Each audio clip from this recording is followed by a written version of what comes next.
Hello सेवा नमस्ते good morning everyone. म चाहिँ अमृत राई। आज पनि फेरि मैले एउटा सानो ब्लग लिएर आएको छु। आजको मेरो ब्लग चाहिँ के भन्दा फेरि गाउँघरमा देउसी भैलो काली पूजा कसरी मनाएँ म तपाईँलाई यो मेरो ब्लगको माध्यममा देखाउन चाहन्छु होइन।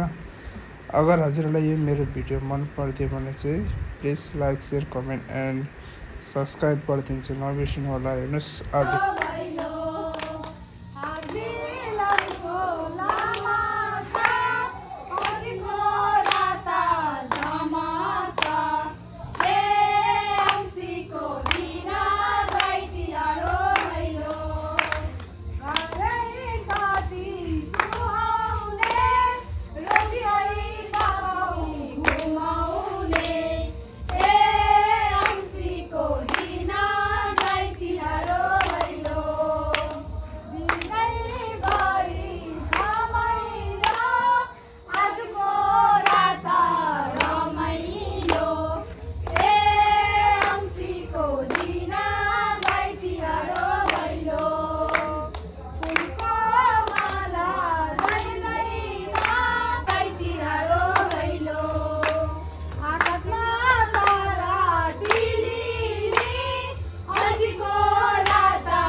मनाउने पर्छ जनाउने पर्छ भनी किन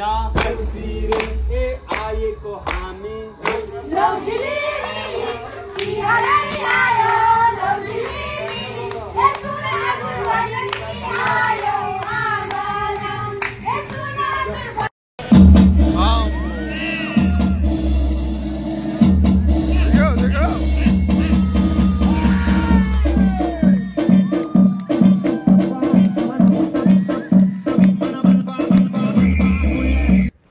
यहाँ चाहिँ आमाले गाई पुज्नु हुँदैछ।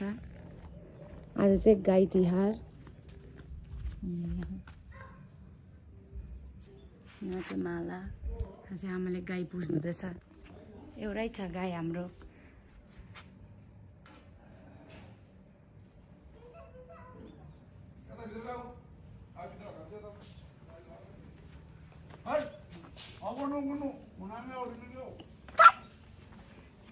तर्छस् न कसले न्यु खोज्यो नि यस्तो रहेछ डर लाग्दो। भगवान् भाइ त बडी बिल्डर रहेछ बिर्केसँग न्यु खोज्नु हुँदैन।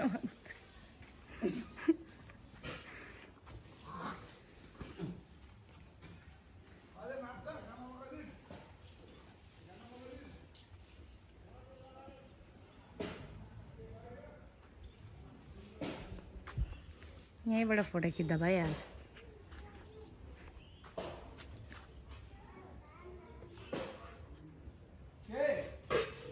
त्यो सिडीबाट झर्छ है।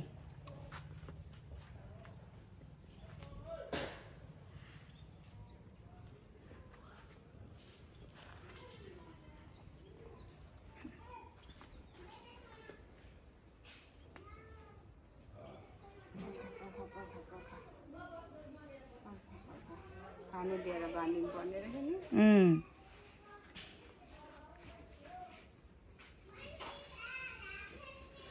तपाईको भिडियो गर्दा गर्दै फोटो खिचिँदैन? भिडियो गर्दा गर्दै फोटो खिचिँदैन?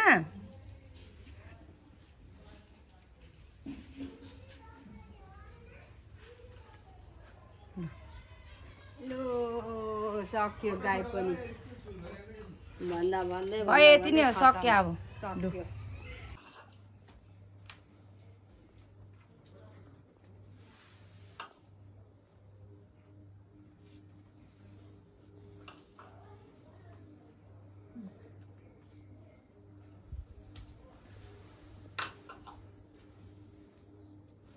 यो बडीहरु गर्नु प्रोग्राम बडी छोरो एकचोटि बिमारी भएको बेलको कस्तो दादुरा निक्लेर भने बडीले भन्छ आफूले गर्न म पहिले त जाँदिन देखेछस् मलाई तपाईँको मैले यो पुजाउने देखिन आउनु पुजाउने म आएको थिएँ एकछिन त्यहाँदेखिको फेरि हेरेँ सबैजना आफ्नो आफ्नो व्यस्त छ।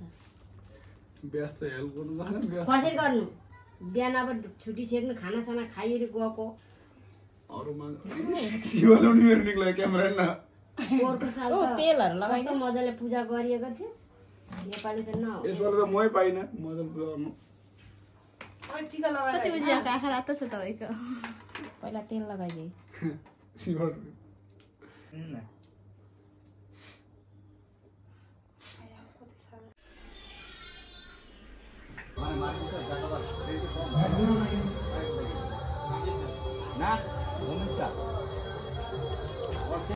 हाम्रो चाहिँ अब अहिले काली पूजा सकिसक्यो, त्यही भएर प्रसादको लागि हामीले यी खिचडी तयार गर्दैछौँ है।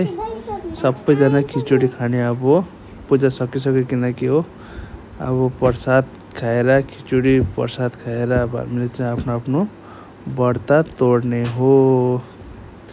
यिनीहरू चाहिँ यस्तो छ झिलिमिली। हस् त एभ्रिवान, मेरो आजको भिडियो चाहिँ जहाँसम्म मात्रै होइन, अगर हजुरहरूलाई यो मेरो भिडियोहरू मन पर्दछ भने प्लिज सपोर्ट गरिदिनु चाहिँ नबिर्सनु होला। फेरि भिडियोमा नेक्स्ट भिडियोमा ओके बाई।